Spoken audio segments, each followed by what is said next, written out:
Voilà, encore une nouvelle vidéo pour faire le portillon de ces caissons qu'on vient de créer avant. Donc pour ce faire, je vais insérer un bloc pilote.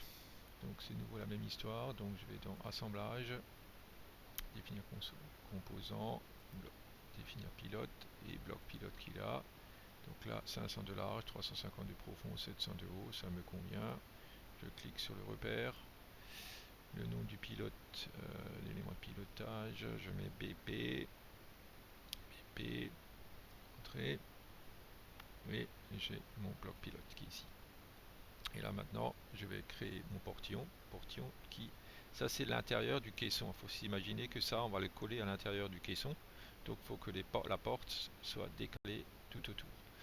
Donc je vais dans le menu bois, ici. Donc qu'est-ce que je fais? Donc je prends ici, là, je lui montre les côtés, voilà, et la face. Pour être bien sûr que mon portillon c'est à l'extérieur de ce bloc pilote, je prends ici pour avoir les arêtes cachées.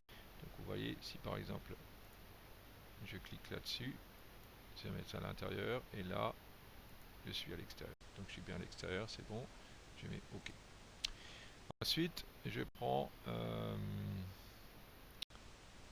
ma clé plate, je vais ici et je clique sur les flèches et je mets un dépassement de, pour dépasser il faut faire moins 17 mm, entrée, donc je fais tout pareil. Donc ici, j'enlève 0 et je fais moins 17, entrée. Ici, moins 17, entrée. Ici, 17, entrée. Voilà. Et là, je fais OK. Et je peux retourner la pièce et je vois bien que mon portillon dépasse de 17 mm de partout. Maintenant, il me faut mettre une poignée.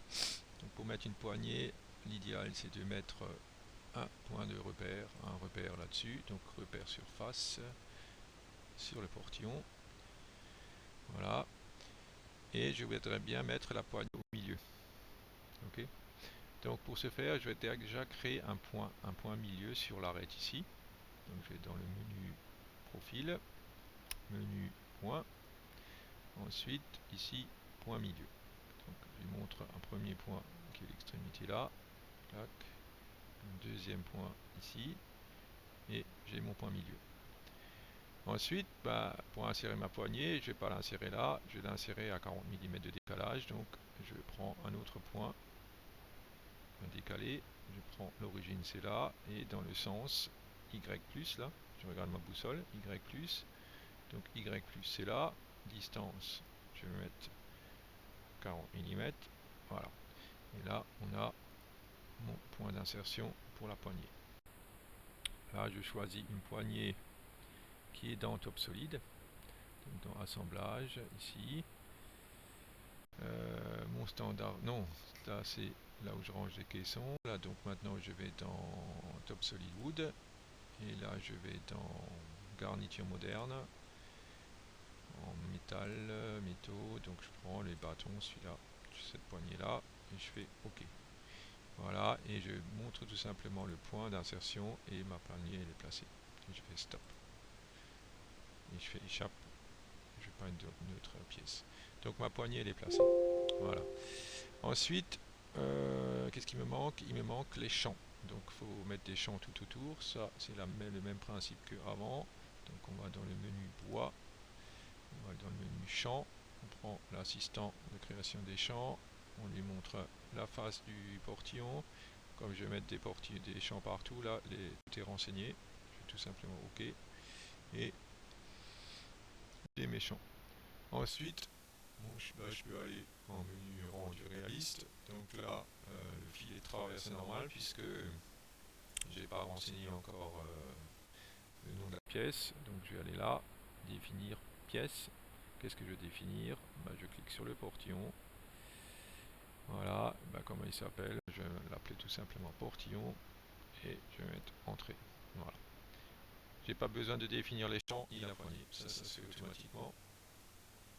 Et maintenant, il faut encore l'enregistrer dans le logiciel. Donc vous allez dans Assemblage, définir composant, éditer, sauver modèle, et là, sauver modèle standard. Donc là, on va aller dans modèle standard 2D, oui.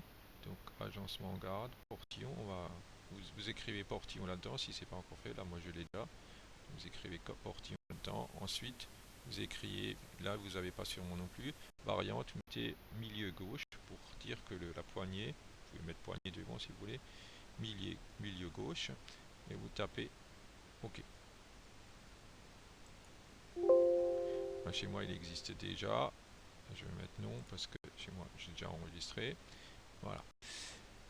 Donc ensuite je ferme. Vous fermez le truc sans enregistrer. Et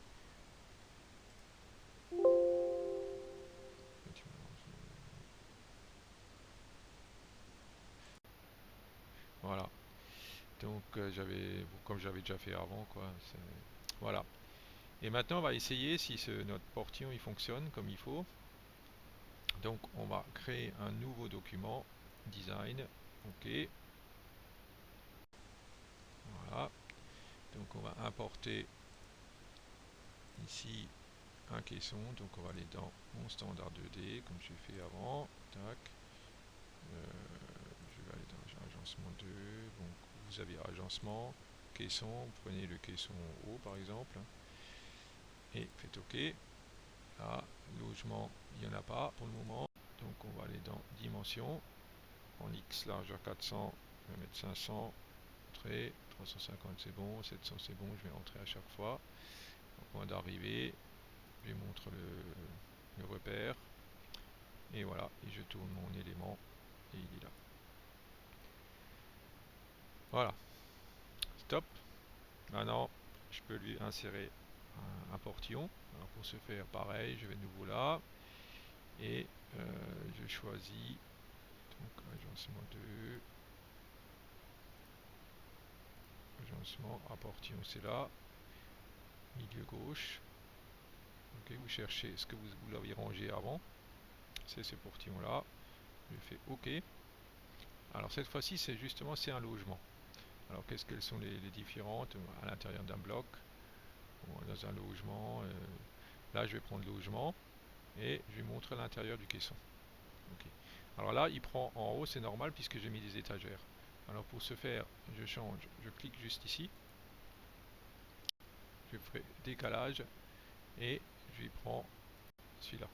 Voilà. Donc là maintenant, c'est dans le caisson, à l'intérieur du caisson, et je fais OK.